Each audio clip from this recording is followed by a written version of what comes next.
Welcome to Re-Embroidered Conversations.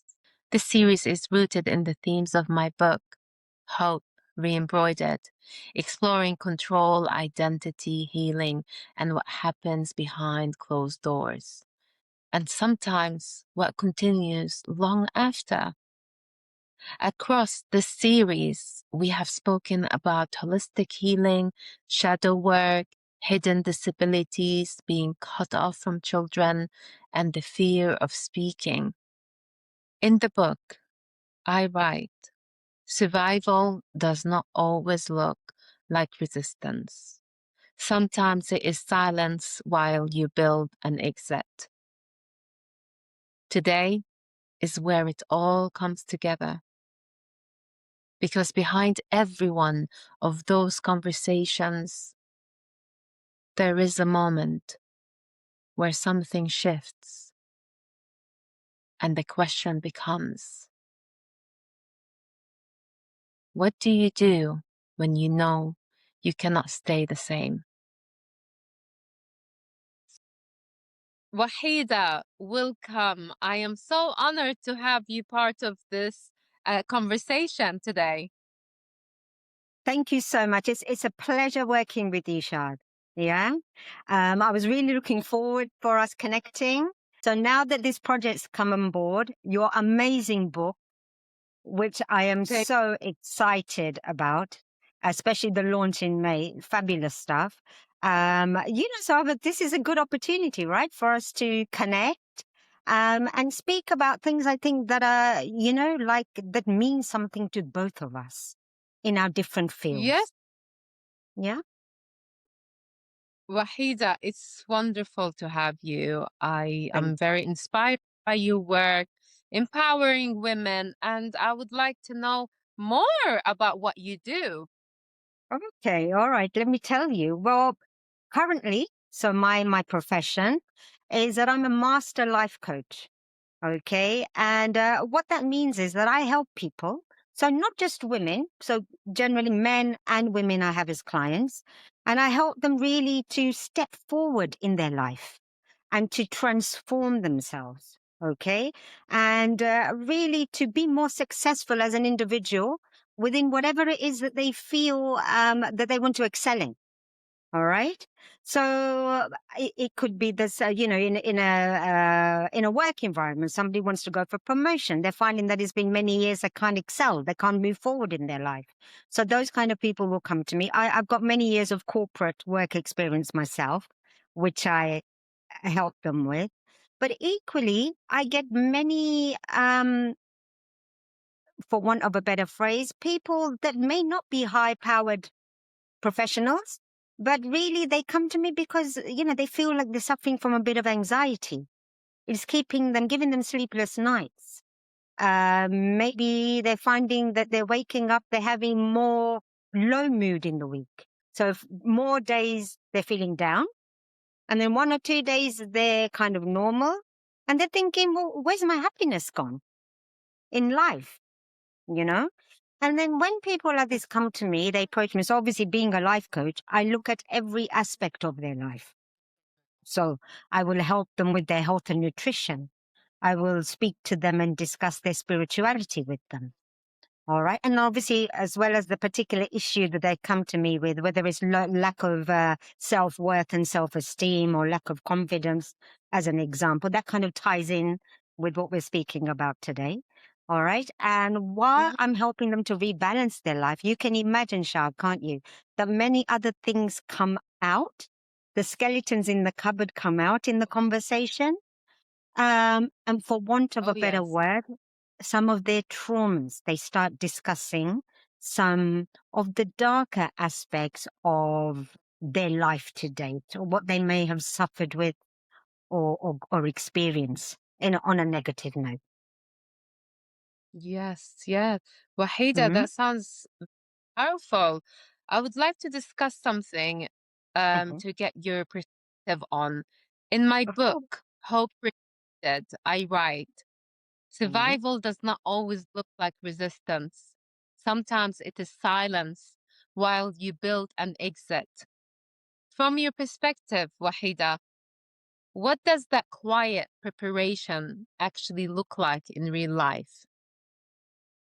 That quiet separation, I've just had a shiver down my spine, actually. You know, when you mentioned that to me, I've had a flashback to all of the sessions I've had, particularly with women who have suffered some form of, let's say, domestic violence or domestic abuse. All right.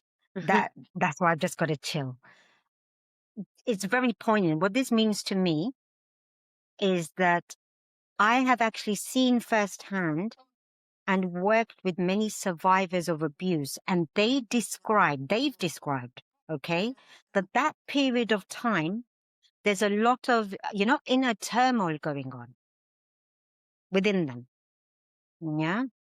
It's almost like, how do I prepare myself to be resilient enough to move forward and to escape this particular situation?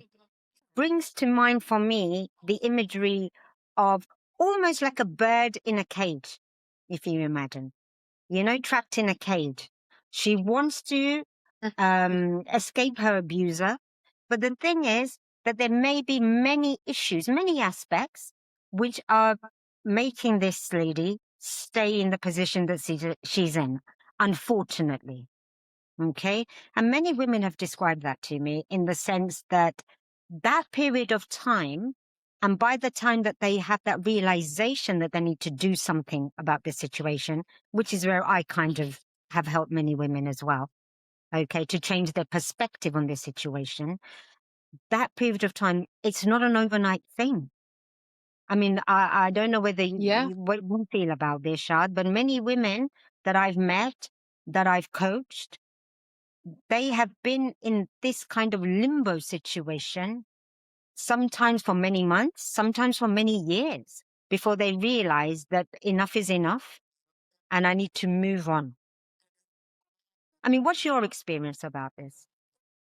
You feel there's danger if they get caught, that there's Absolutely. their intention of pairing. Mm, mm. That danger aspect is what keeps the women in the limbo that I mentioned. Okay?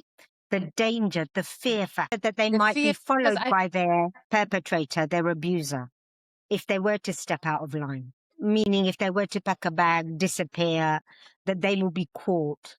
They will be subjected to additional abuse, made to come back to the home, etc. I have one particular client, if you don't mind, I'd like to share with you. Lovely young lady. of course. She's from London. She's from London. She has 2 kids. Oh, she's 35. She's got 2 children. And in her situation, she had to flee the city she was in. Born and bred Londoner, she had to leave everything behind. So this is her work there.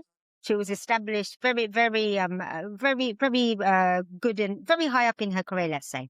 Okay, she was in the beauty industry, doing excellent, doing very well. She had to leave her job, leave her family, take her 2 kids, and change cities.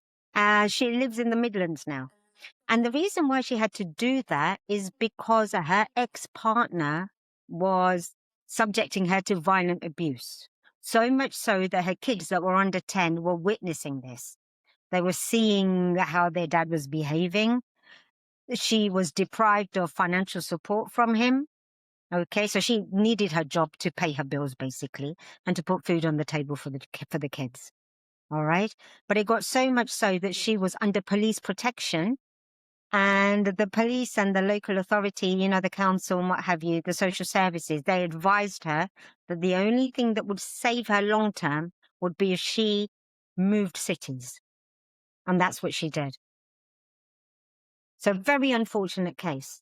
You know, it is very unfortunate talking about help out there.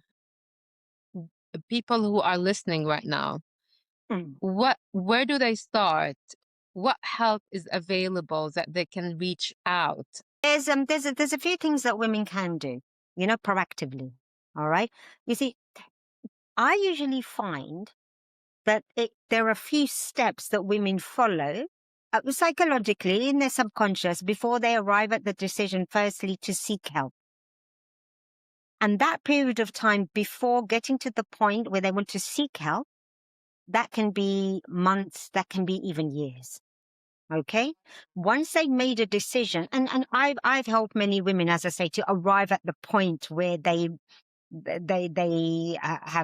decide, now I need to move forward in my life for my sake, for my kids' sake, if there are any children involved, and go out of the home, go into society, and seek the help that you're speaking of. Okay. So what the kind of support that's available for women out there, to be fair with you, it's largely dependent on where you live. There are local support groups, depending on where you are, depending on where our listeners are listening from, anywhere across the UK, that the best thing would be for them to Google support for women with abuse. That's the first thing, to get something in their local area. All right. The second thing is that there are national help websites that are available across the UK, and one notable one is Refuge. Have you come across Refuge before or heard of them, Shahd? Refuge helped me. You don't mind me asking how Refuge helped you, just to bring, is that okay? Thankful to Refuge. I Really? reached out to them in 2008, first time. Okay. 2018, I reached out Mm. to Refuge. They've been Okay. helping me, but like you mentioned earlier, as a survivor, some inside the situation, they haven't left. It takes many tries to escape or do something about your situation. So when I reached out to them, 2018, I started to speak out, but then I felt guilty. So I hung up and I tried to change my story. Okay. And when I managed to escape, they've been there for me, supporting me, getting me help with legal aid, finding ways how I can start all over again. Amazing. That's amazing. They do some fabulous work. They are really dedicated at Refuge for what they do and the kind of service that they offer. And the most important thing that I'd like people that are listening, if they feel that they are in this kind of a situation, is that I want them to know that Refuge have a 24-hour helpline. All right. They've got an excellent website. It's all signposted. So they can, somebody, if they were to visit the website, can click through and see. They've also got a 24-hour helpline. It's manned all the time. And at the end, I'm sure at the end, we can put the numbers, can't we, Shahd, at the bottom. Is that possible? Yes, yes. You see, but what I've also found when I'm working with these ladies, and to be fair, I'm saying ladies, so do excuse me, I have had some cases where there have been men that are feeling threatened by their partners, partners being women. Okay? Equally, it works both ways. All right? But one of the things that I find that stops women from moving out of the home or seeking any kind of external help is because they find it difficult to recognize the behavior in their partner and to term it as abuse. Re-Embroidered, I explore how difficult it can be to recognize what is happening when you are still inside it. Why do people Absolutely. struggle to see the reality clearly? Okay. Situations. Mm. There's quite a few reasons for that. Quite a few different reasons for that. Unfortunate reasons. One could be that your abuser, okay, I'm using the term abuser, meaning it could be a man that's abusing. It could even be a female equally. Okay. Abuse Yeah, doesn't necessarily have to be yeah, between people that are in a marital or a partner relationship. Okay. It could be sibling abuse. It could be abuse at work, within other employees, peer group, in a friendship group. It could even be, yes. unfortunately, in this day and age, I'm seeing cases where elderly parents are being abused by their adult children, which is really unfortunate. Okay. So basically, it's about determining, it's about the victim, it's That's very very difficult sad. for them to recognize that they're being abused in the first instance. All right.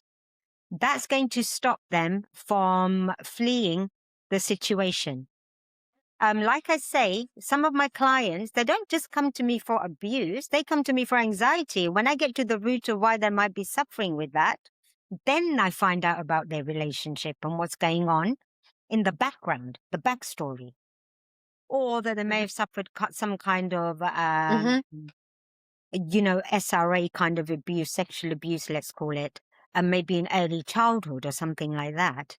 Which a lot of people, when you become adults, some people, would you believe, they disassociate from that abuse, meaning that mentally it's gone back in their subconscious. They don't even remember because their brain, their mind has disassociated them from that negative experience that happened at some point. And it may be that their kids, there's a lot of safeguarding at school, for example, these days for children. And when mums and parents, they find out what their kids are learning at school, that they start getting flashbacks to an abuse that they may have suffered as a child. Even Yeah. when someone becomes aware of the pattern, they still remain in it. Why Yeah. do people stay stuck in dynamics they already know are harming? Absolutely. I mean, there's quite a few reasons for that. Okay. One could be that they're frightened of their partner's reaction. That's probably usually I find the fear of the partner's reaction when they find out that the victim has run away or sought help outside or contacted the services, such as the police or the social services. That fear of recurrent abuse after that situation and the extent that that abuse might take, meaning that that abuse could be worse in the future, that usually is a deterrent for people moving on. It freezes them in their situation. All right. Now, another thing is that a lot of women, like I said to you, men and women, they may not recognize the abuse. And there's some other kind of like subliminal ways in which abuse shows its head, but people don't realize. I mean, one is that if you constantly feel that you're walking on eggshells around your partner, okay? Like you want to speak to your partner, you're, worried about their reaction, scared, or, is this guy going to snap at me? Will he get physically violent if I say something that he doesn't like? It could be as simple as, well, if I'm cooking this for dinner, or if I ask him that we're not going to eat at home tonight, let's go and get a takeaway. Is he going to, because these kind of things, unfortunately, in an abusive marriage or partnership or what have you, can rear their head and be a sign of abuse in that relationship. But we might put it down to he just had a hard day at the office. So you think culture will normalize his behavior, like their behavior, thinking in a culture way, a woman has to be patient? Absolutely, it can, most definitely. Especially, I would say, given an example of my own cultural background, so like the Asian subcontinent, okay, as well as it does affect all many cultures across the world, but particularly, I'll give you an example from mine, being Asian. That yes, that's definitely a thing because there, the victim doesn't just have the fear of their partner; they have the fear of what society will say, what the family members, the in-laws, what their reactions might be if they were to, either ask for a divorce, move out from the home, okay, basically take a stand to stop the abuse that they're going through.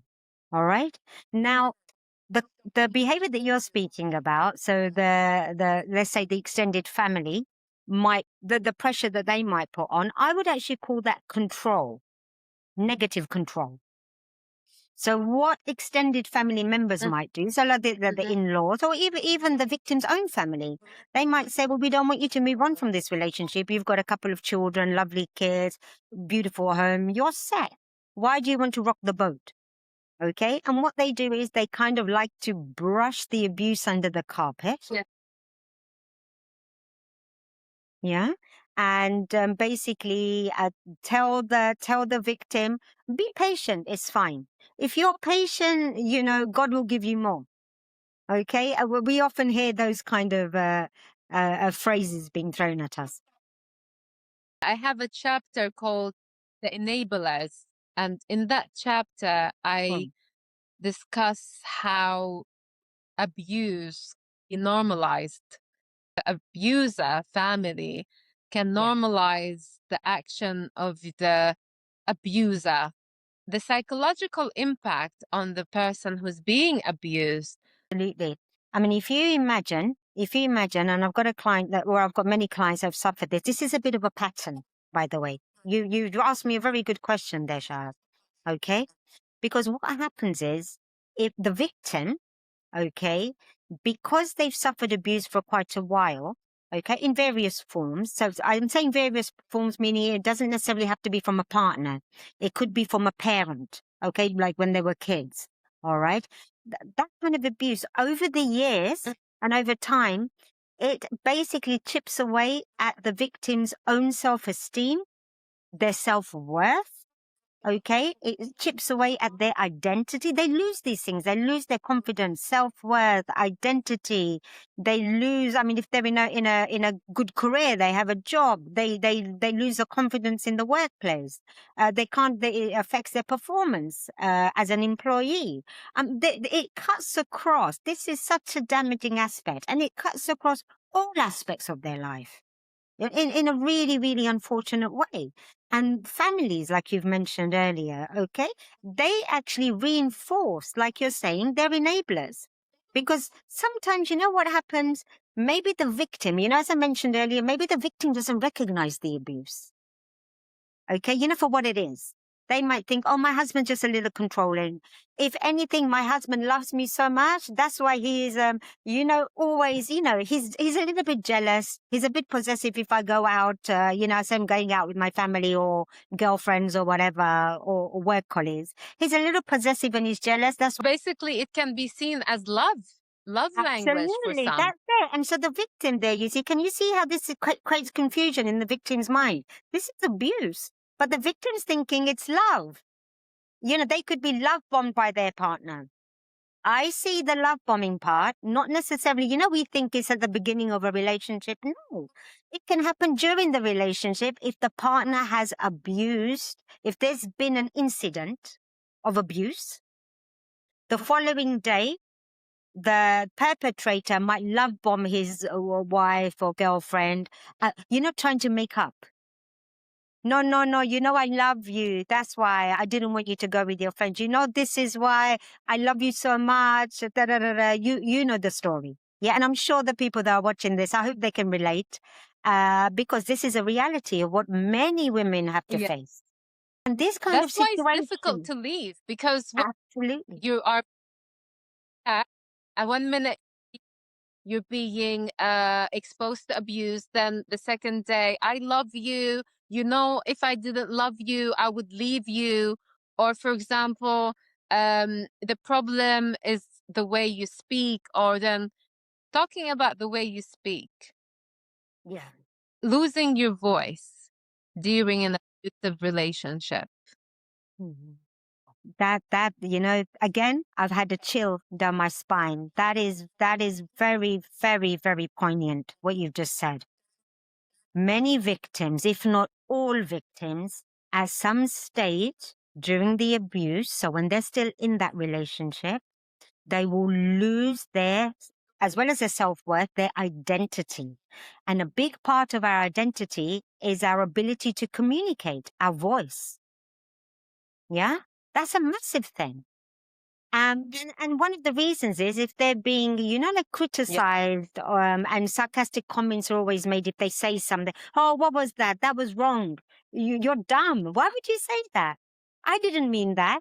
You know, those kind of comments come, and they can demean a victim to such a bad extent. Yeah. Something I heard so much throughout my past relationship. Mhm. Your mouth is the problem. Oh, okay.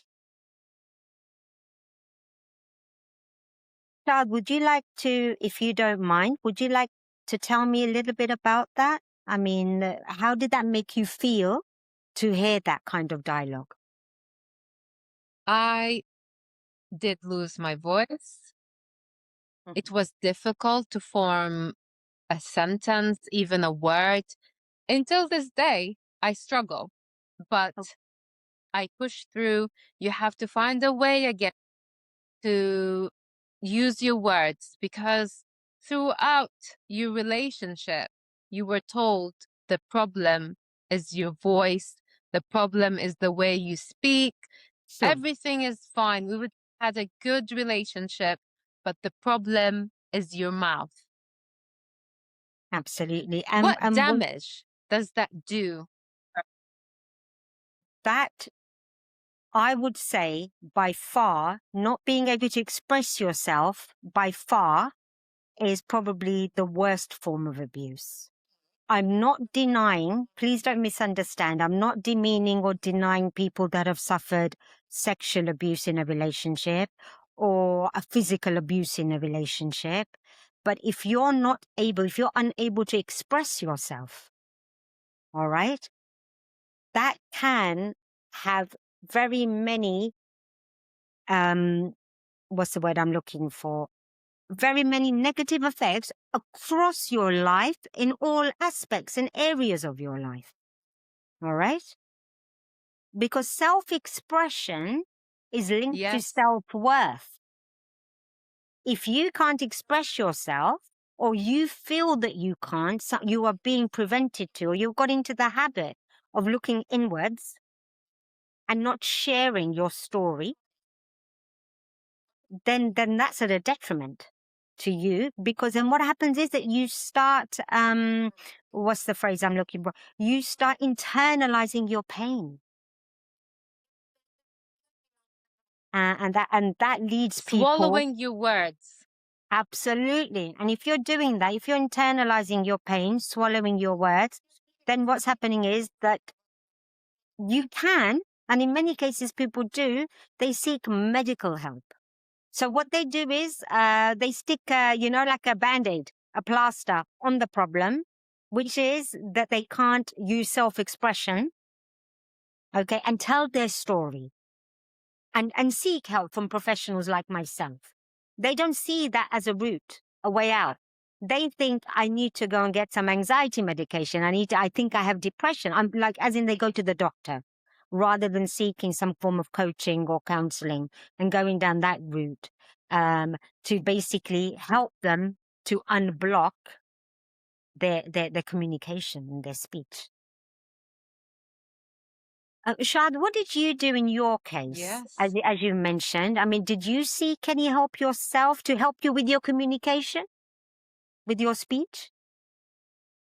I started to write Hmm. again. Writing was part of my identity. My voice was part of my identity.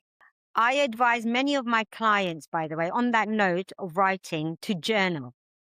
Journal is an amazing way. So if you just get a diary every night, if you wish, just journal, just write how you feel, express yourself, in your own words.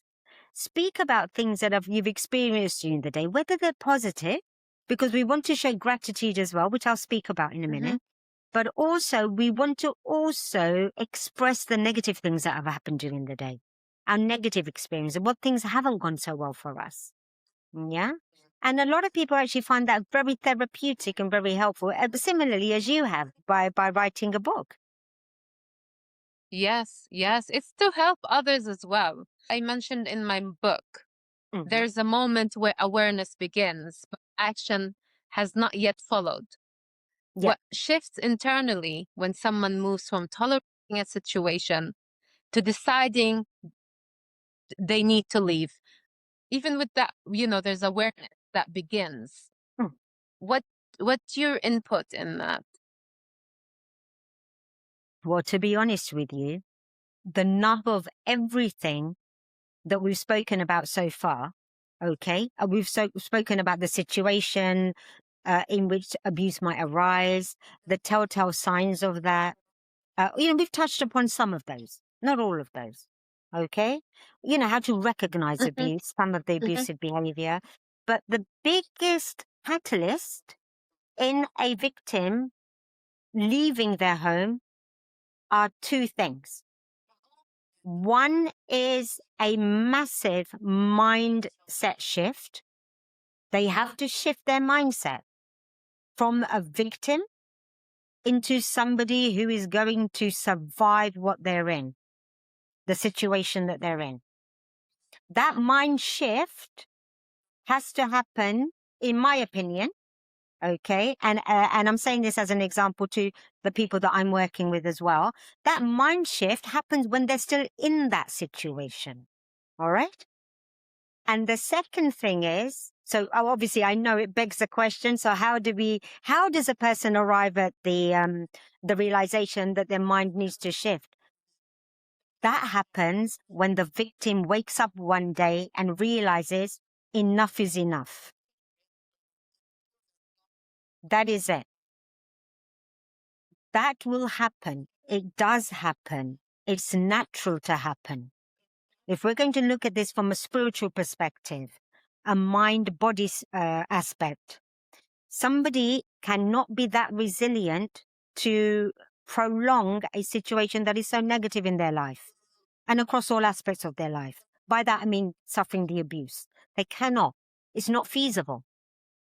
It just can't happen.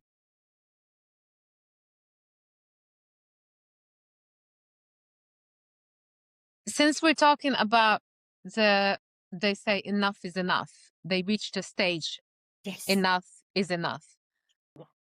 What are the non-negotiable practical steps someone should take before leaving, especially when safety, children, or legal risks are involved? Okay. The number one step, which is a non-negotiable in my book, is that they need to have a confidant, a person that they trust, a person that can help them, whether it's a sister, whether it's a best friend, whether it's a colleague at work that they've confided in. They need to have somebody on the outside of their home that they can basically ask for help. And when I say help, I mean just that moral support, just somebody that they can keep in the loop. I'm going to leave. Mhm. I'm going to leave in 2 weeks' time. I've made that decision. And up to that level. Okay.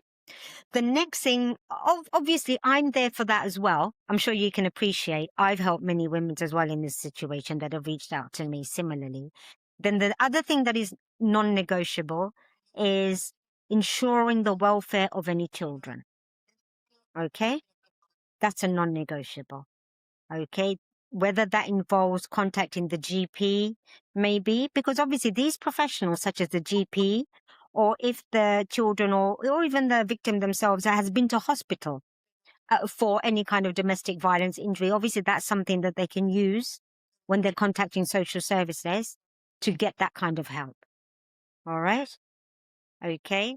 The other thing that Mhm. I Mhm. advise, again, which is a non-negotiable, but it's a bit flexible in the sense that the person can go to apply for some kind of, financial support from the government. If they're on universal credit, obviously let the authorities know this is my home situation. My housing situation obviously is going to change because I have to leave my home. I have kids, or even if they don't have kids. Okay. So they need to sort out some form of ongoing Mhm. accommodation for when they leave. All right. These are non-negotiables. So when I Mhm. say with the Mhm. finances, if they can go to the, universal credit, apply, if they're not working, I mean, in that instance, then obviously that's something that they can do. All right. Yeah. Now, when it comes to the non-negotiable in the situation, Shahd, all right, let's talk about the non-negotiables in the situation. So if somebody's listening now and they feel that listening to this talk, this is reinforcing in my mind that I am a victim. I realize now, okay, the penny has dropped. My mind set has shifted, but I'm not sure. The non-negotiable in that situation would be any kind of domestic abuse. By that, I'm talking about violence, okay? To an extent where it might even, some women even end up in hospital, but they will go back home. But I'm saying in my book, that's a non-negotiable. If the violence is to that extent that you've ended up in hospital, then you need to not go back, in my book. You need to seek help there and then. All right? And also sexual abuse, whether that's involving an adult victim, and especially if it's children, they're non-negotiables in my book. All right. I might be a little bit of a hard line there. I know everybody's situation is different. I fully appreciate that. And it's not easy. It's not easy. Even, a lot of women do go back. A lot of women do go back. Yes. They do go Yes. back. Yeah. Okay. Leaving is often as the hardest part. Absolutely. Many people Absolutely. wonder what comes out. It's challenging thinking what's going to come after when I leave. What are people not prepared for once they leave? So some of the things that I found, Yeah. the victims aren't prepared for. Honestly, so imagine they contacted the social services. They've been put in a woman's refuge or something. Like they've escaped. Imagine, okay, or they've moved in with family and friends temporarily, or whatever the situation might be. There are two things that I feel a lot of women are not prepared for, or equally men in this situation. One is social isolation. Okay. It might be that they've had to leave. But imagine you have a married couple, for argument's sake. They've got their whole family set up. They've got their family, friends. They're doing barbecues at the weekend. They're going to parties with other families. They've got the whole network going on. All right. And when they move out of this abusive relationship, a lot of women naturally, they find that they have to cut off from their social circle. All right. They feel that they may not be getting the same kind of empathy from that friend group. All right. A lot of things, you know how dynamics work amongst couples. Some friends might side with one of the partners. Some friends might side with the other, and especially within family members as well. So not necessarily just in friend circles, but also family. So one thing that women are not prepared for is social isolation. So being almost like a social pariah. Nobody wants to call you. Your friends are not picking your phone up. You're stuck alone in a bed set or, with your kids. Yeah, you're struggling. Wahida, I experienced that. I experienced where friends I thought were friends, Yeah, once I started over, yeah. even my old friends had to go. That's it. Because, it's really unfortunate. It's actually very, very sad. I think it's very sad that society almost stops people from being empathetic these days, towards people that really are suffering forms of domestic abuse. It's like you're almost told to pick a side. Are you on the guy's Oh, side? Are you on the girl's side? but why Honestly, do you see this happening? I think it's because people are very selfish. People are very selfish these days. Okay, society teaches us to be selfish. It's like, especially in let's say middle class, upper middle class society, where people are professionals doing well. They think, oh well, his wife's gone now. Do we really want to keep friends with her? No, no, no. The husband, he's more stable. He's got a better job. We'll keep our friendship with him, or vice versa. You know. So it's very financial, money orientated. I hate to say, Yes. unfortunately. It's almost like, what can I get from this guy now? His wife's gone. He's still got the big house. He's got the mansion. He's got the nice car, luxury car. She's gone. Let her go. And how Or sad maybe is that? she's the problem, or maybe Yes, it's absolutely. Maybe about she's smear the campaign. problem. Mm. And unfortunately, you see, the other thing that I found is a lot of people, they view their, this kind of situation from a financial perspective. So I'm talking about the friends and family, you know? She's gone, she's got nothing. She's left in a bed set or a small flat on her, and she's taken the kids. But this guy, he's still like, yeah, he's 45, but he's still young looking. We can find him another wife. They side with the perpetrator, okay? And so what they're inadvertently doing Yeah. here, okay, is that they're reinforcing his negative behavior. So when he does find a new partner, the cycle will repeat, Shahd. This negative cycle of gaslighting, of violence, of sexual abuse or general abuse, of the sarcasm, of the talking down to the woman. Yeah? That cycle will continue. And I'll say one more thing on this point. One thing that I found also within this, and like I say, I'm basing this on the kind of clients that I've had and their life experiences when I say this, okay? I found that some women, they can be high flyers in their careers, Shahd. Really like well-educated, masters, PhD, for example, all right? Whatever their field might be. Very, very successful, doesn't need anything. Financially, she can support herself. Then she meets a guy, falls in love, and then if the guy is the kind of negative character that we're speaking about today, the guy will make it his lifelong mission to break this woman.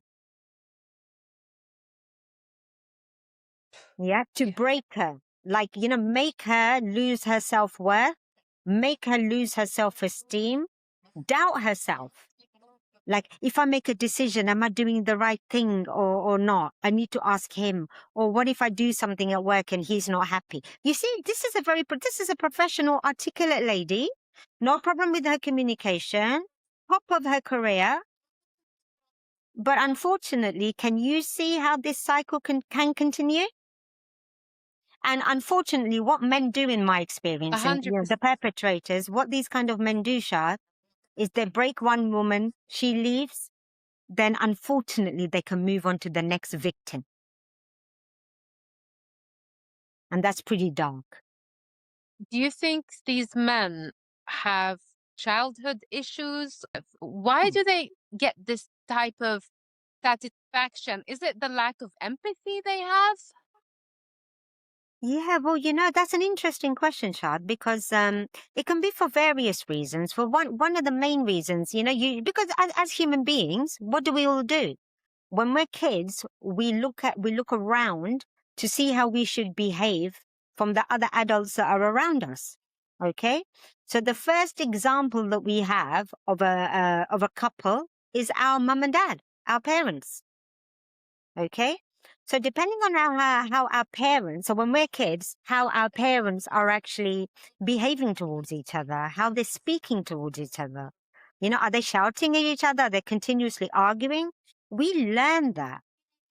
And the formative years, so from birth until 7 years old, those 7 years are the prime years in which a child learns how to behave socially and how to behave amongst their own family. Obviously, they learn it from their family at that age, and that gets embedded in their subconscious. So when they become adults or when they're like dating or what have you, teenage, late teens, whatever that age, when they're in relationships themselves, the only example they have is how their father spoke to their mother. You see? So in answer to your question, one of the main reasons is learnt behavior in childhood. Somebody who has no emotions, no empathy, do you think they can seek help and learn to have empathy? Is there still a chance? Absolutely, there is. Absolutely. I mean, some of the people that I work with, I mentioned anxiety. We've spoken about confidence, those areas and aspects. But also some of the people that I work with do actually come to me because they want me to coach them and teach them how to be more emotionally intelligent in situations. Okay, in their relationships, especially with loved ones. And obviously you can't be emotionally intelligent without having some form of empathy within your heart. Empathy in its real sense, if we want to be empathetic towards somebody, what that really means is having a connection with that person. From a spiritual aspect, that would be connecting with that person's aura or their inner being. All right. So that we're almost, you know how we say, put yourself in that person's shoes, that we can feel or understand deeply, let's say, what that person's going through, what their situation is, what the issue is with them. Connect. Yeah. That's what I would say. A quick definition of empathy would be, and emotional intelligence, obviously, is how to do that, how to behave with emotional intelligence. But both things are very, very important, and they can be learned. They can be learned. Okay. I mean, some people, what they do is that they Yeah. go into nature to learn empathy. You know, I mean, like some people, I advise them to do activities. So it's going to nature, sitting, go for a walk in the forest, sit by, enjoy wildlife. Yeah. That kind of connection. Enjoy growing plants. Try to nurture plants, nurture a pet, because the feelings that that person will feel inside their heart, that warm glow, that nice feeling, that's empathy. All right. And what I'm explaining Do, to you here is do, just do you, the beginning activities to start to feel empathetic. Obviously, when there's a lot more to it. Mm. when somebody doesn't have empathy, how can they feel guilt? And then how can they realize that there's something wrong? I need to develop in my emotional intelligence or my depth to connect if they don't feel guilt. Absolutely. Sometimes, you know what? I will answer your question, but let me give you a bit of background just before I answer. Sometimes people can just go through life. I'm talking about people that are not empathetic. They can go through life almost autonomously, like a robot on autopilot. Okay? They don't feel anything for anybody. They don't feel any kind of emotional connection with anybody or any person in their life, whether it's their parents when they were younger, whether it was their friends, whether it was a girlfriend, whatever. They go through life robotically. All right?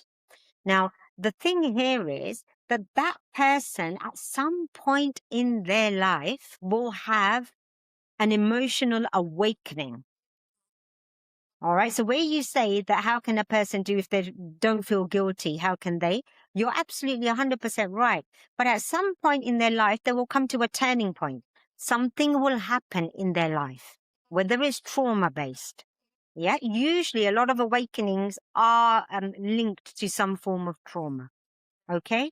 Or some kind of situation, let's call it, that happens in somebody's life that might be negative. And that usually is the point where they have that awakening, that realization that I can't carry on like this. Like there is more. I'm not understanding this. I need to learn. Yes. How can I learn to connect with people? All right. One couple that I coached as a relationship coach, the husband, his awakening was his wife said, I'm leaving you. I've had enough. You come from work, you don't communicate with me because there was no empathy. All right.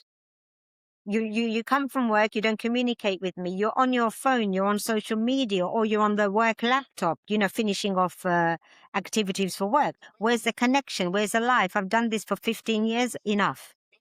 Okay. So they came to me as a couple, and that was his wake up call. That was his, point where he had to do something about the situation. So it can happen. It does exist. That somebody might, because then what happened was the coaching that I gave him Yeah. spurred him on to feel not just an emotional connection with his wife afterwards, but also to address all the issues in his life where, in his words, he'd let his wife down, where he hadn't been as supportive. And that guilt, now we're getting back to the guilt, that guilt That's is what spurred him on to, become a better partner, really. And their happy ending, they stayed together. But if he was a narcissist, do you think there will be a chance? No chance, no chance. I'm joking here. I'm laughing with you. I'm sure there would be a chance. There would be a chance, but it would take a lot of work because that realization, oh, for a narcissist, that's a big job, isn't it? That's not easy. That's not easy. I think Um, a narcissist needs to understand one stands he is a narcissist, and if there's any way of a form that is possible, that will be a miracle. yeah, absolutely, absolutely. But joking aside, narcissistic abuse, sociopathic relationships, these things are real. Okay. So depending on the type of abuse, going back to the original topic of the conversation today, um, a lot of women may not even realize that they're going through a relationship with a narcissist, or with a psychopath or a sociopath. All right. Which basically, there are more layers here then. Okay. That need to be uncovered within that particular relationship. What I usually do at that point is obviously I would recommend, and I do recommend to the client that I'm speaking to, so the victim, that somehow you need to confide in somebody, like maybe a family member of the partner, the abusive partner, to get them to see a professional and seek some form of help for their behavior. So by that, I would be thinking a psychiatrist for them. After leaving, there's often a loss of identity, especially for those who have adapted themselves to survive. How does someone begin to rebuild their sense of self? Building the sense of self, first thing is, it is possible to do. Okay? On a positive note, it is possible to do.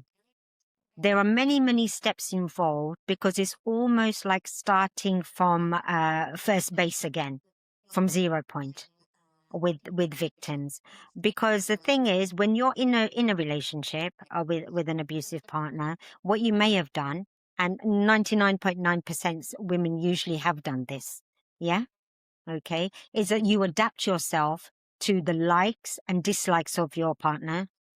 Whether that's in food that you eat, whether that's in the clothes that you wear or that you're allowed to wear, okay, the hairstyle that you're allowed to have that's acceptable by your partner, okay, it's a lot, okay, that women have to start to establish about themselves. And the way that they do this, so when you say it is possible, but the way that they do it is by reconnecting with their inner being and their inner self. They almost have to learn again, Shahd. Learn again. What do I like? One quick exercise that I can teach you and all of the people that are listening today, if you find it, it doesn't have to be, anybody can do this for fun. Okay?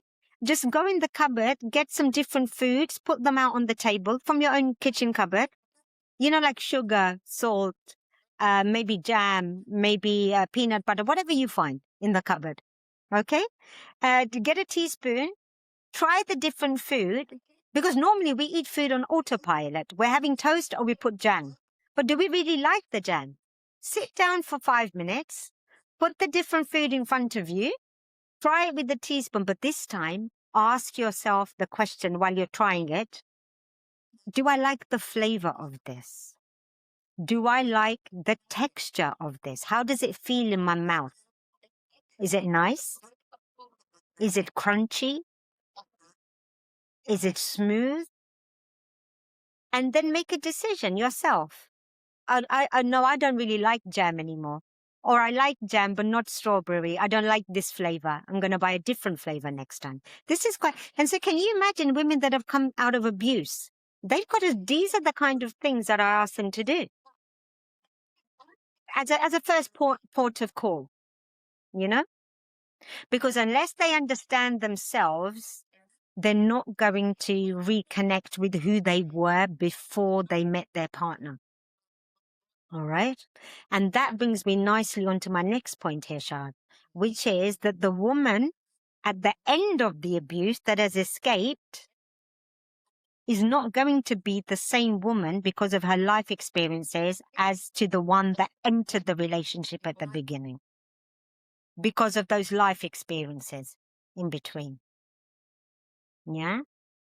So it could be that she used to love donuts before she got married. Yes. Or started getting into a relationship with this abusive partner, but now she can't stand donuts. She doesn't want donuts. Yeah. She liked salted peanuts, but now, oh my God, no. Now she likes something else. Yeah. So this is quite exciting. If anybody out there is listening and they want to do this as an exercise, have fun with it. This is fun, you know? But it's a long journey, Shahd. It's a long journey. Thank you for sharing. Yeah. If someone is watching this and knows deep down that something is not right, but they feel stuck, what is the first step they can take today? Okay. The first step that they can take today, if I were to say, there's a few steps, but the first one would be, I would say that they start keeping a diary. So, and in that diary, so on a daily basis, it would be beneficial for them to just start recording some of the episodes of the abuse. So date, time, what happened, like a little paragraph. Yeah. Just so that they can join the dots for themselves. This is for themselves, for personally, so they've got a record. Okay. The second thing that I would advise them to do is seek some form of coaching for themselves now. All right. Because if you're unsure about where you are in your relationship and you're thinking, is this abuse? Is this not abuse? It's always good to get a third party opinion. I do that for many of the people that have gone on to become my clients. Okay. Some relationships, I will add, Shahd, I have helped to iron out where the victim in inverted commas thought it was abuse. But to be fair, it was a misunderstanding or a miscommunication. And I helped the couple to resolve that. All right. But on the other hand, where it was extreme, then obviously I advised the victims to leave. All right. So first thing would be keep a journal or a diary of the different things that are happening, the incidences. Second thing would be contact somebody like myself. All right. So as well as a life coach, obviously I'm trained relationship coach as well. I work under Clearer Coaching. That's my website. You can find that clearercoaching.com. I'm sure you'll put the details at the bottom at the end, Shah. Yeah. And you can contact me on there. At the bottom, and yeah, that's perfect. So my phone number's on my website. That I work for myself on my own, so you're not going to get a call center. You call that number, you come directly through to me. I will help you immediately. And the third thing and final thing, if your situation is extreme, if you're watching this and you feel that the violence is very bad in my home, the abuse is already at an extreme, so we're not doubting anything, it's already there, then you need to contact the police, you need to contact social services, and you need to take the action. You need to take the action to get out of this situation as soon as you can, for the sake of your life, God forbid, if anything were to happen, and for the safety of yourself and your kids.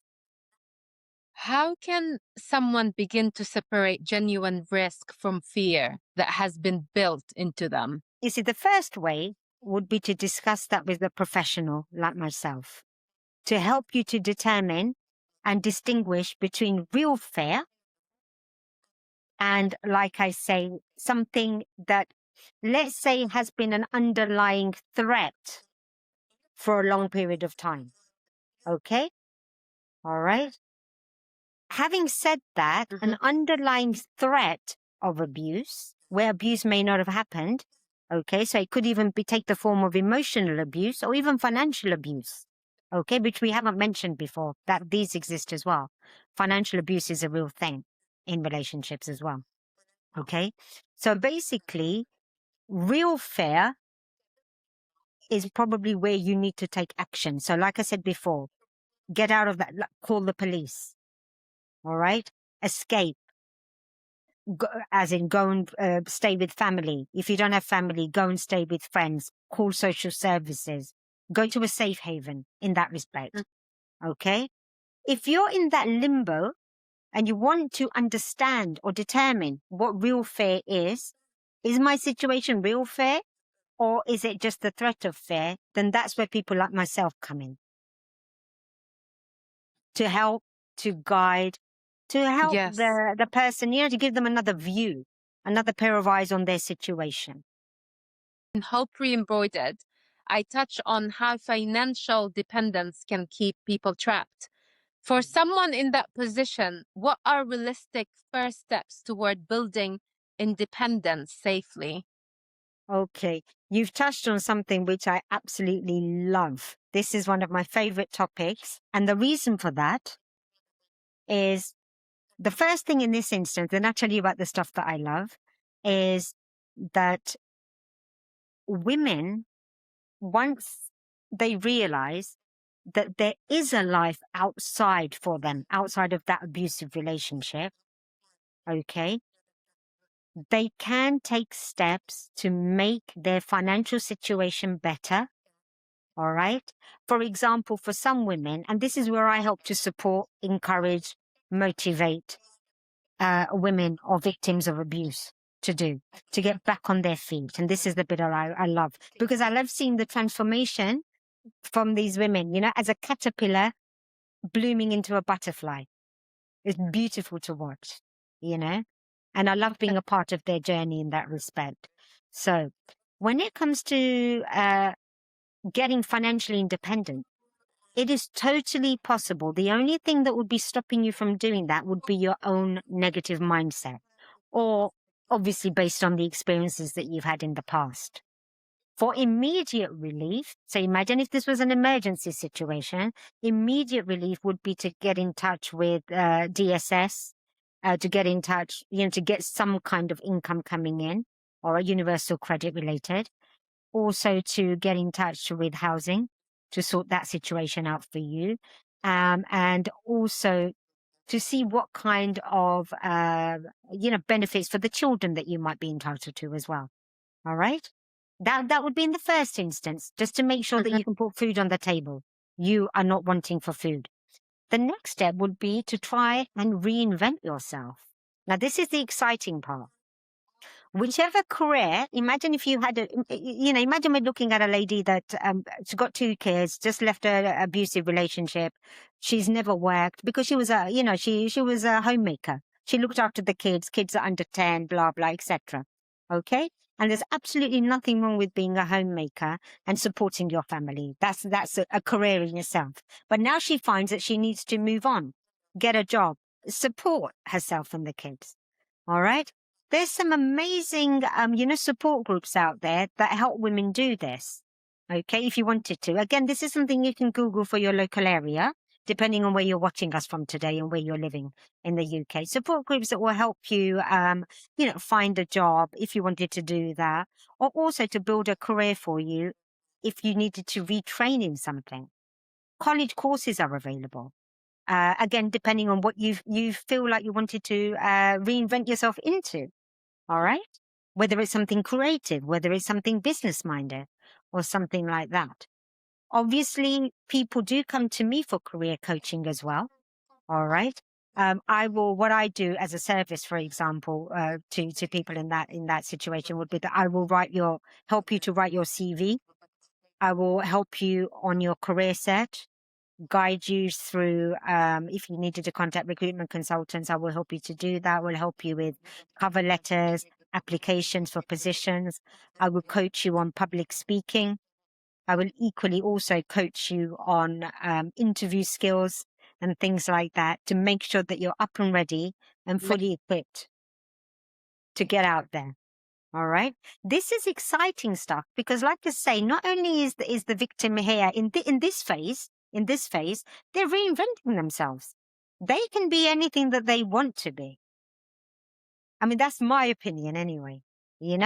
Hard work and effort, of course, they will need to put in. You read 10 chapters. Can you let me know your feedback about my book, please. Yes, Shahd, I can't wait. I was waiting to tell you what I thought of your 10 chapters. Um, I was pleasantly surprised, I must admit. I didn't know what to expect when you sent it to me. When I opened up the document and I started reading, I was totally enthralled and I totally embodied the character of Hope. So we spoke about empathy earlier. I empathized with Hope. All right. As I was reading through her early experiences early on in her life, covering the first 10 chapters that I read, very poignant, very heartfelt. There was a lot of pain in what she went through. Thank you. And the way that you put that across on the page, so by this I'm talking about the way that you brought her to life and her, I'd like to say her life experiences, but within that, her negative life experiences to life. That was superb. It was a fantastic read, Oh, honestly. Now, I can't understand, thank or you. understand is the wrong word. I don't think I can believe that this young lady, Hope, went through so much in her early years. Her experiences are just phenomenal. The trauma. And I feel what I'm trying to say is the depth in each one of those chapters. There's a book in each one of those chapters, if you catch my drift. You could write a whole novel. Chapter Oh, one of that book could be one novel, chapter two, another novel. And that's because of the themes that you're covering in it. Huh? So many thank layers, you so so many much. layers, In the, honestly. do you think my book will be able to help others? Most definitely. Yes. Yeah. Like I say, each one of the themes, because there's so many themes you've covered, it's so layered, it's almost like peeling an onion. All right? Because she suffered a trauma. When you look at that trauma that she suffered, I don't want to give too much away to people. I want them to go out and buy your book and read it. So I don't want to give up away too much of the juicy topics and heartfelt themes that you're covering. All right? Because they're pretty hard hitting. I think you need to have quite a lot of stamina to read your book because this young lady, she does suffer abuse, but she suffers abuse on varying levels, different degrees of abuse and different types of abuse. Okay. And based on that, that's why I'm using the analogy of it being similar to peeling an onion. So you look at it on this onset, first chapter, one trauma. You peel that away, underneath there's another trauma. You peel that away, it's getting deeper. The book's getting deeper. The character is getting more complex. As a reader, we're searching for answers. We want to know what's happening next. You see? Very enthralling. Kept me fully engaged, honestly. Amazing. Thank you so much. I'm looking forward to seeing you at the book launch. Yeah, definitely. That's in my diary. And just for people that are watching, when's the book launch, Shahd? It's June 27th in Coventry Fabulous. LTB showroom, and I want you to be there. It has been such a powerful conversation. Thank you so much. Thank you so much for inviting me to be your guest. Honestly, I've loved the experience. And because I am an empath, you know that. And I really sincerely hope that the viewers out there, people that are watching this podcast today, or people that are seeing some snippets of this, I really hope that they can understand from both of us today that there is a way out of their situation. They don't have to suffer and struggle alone. If they were to contact me via my website or call me directly, I'll be more than happy to help and guide and point them in the right direction. You know? Thank you. I'm going to make sure to include your links, your website, and if there's any social media accounts, Yeah. definitely. That's wonderful. Brilliant stuff. Thank you so much. Wahida. You have been amazing. Thank you for everything that you do. Oh, thank you so much, Shahd. And you know what? Can I extend a thank you to you, please? A thank you for all the women around the world, okay, including me. Thank you so much for writing a book that is putting our pain as females, is putting our pain and our struggles in the forefront. You've written it down. You've put it in black and white in a book. Everybody can read and everybody can see some of the hidden struggles that women go through. So thank you so much for that. Oh, thank you. I got goosebumps. Oh, bless. Thank you so much for being part of this conversation. Thank you.